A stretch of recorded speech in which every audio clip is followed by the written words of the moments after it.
Welcome to Guide Guru. We hope this video helps. You start by ensuring the laptop is ready and you're signed in. A low battery can interrupt changes. Once done, open Settings immediately. Use Start Settings or press Win+I on Windows or System Settings on Mac OS. Next, go to the lock screen or personalization area. This is where lock screen assets live. You're doing this to control what appears before sign-in and to optimize privacy and branding. Make sure to keep window focus on settings, so the next steps apply to the running session.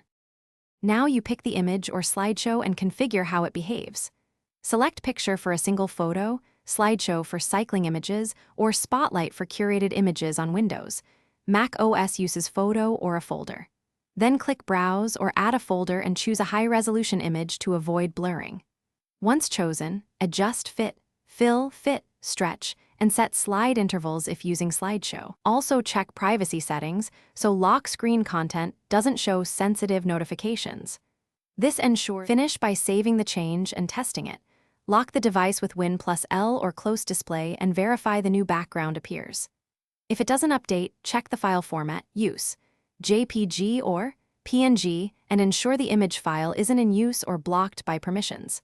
Once checked, restart settings or reboot the laptop. That often clears temporary caching.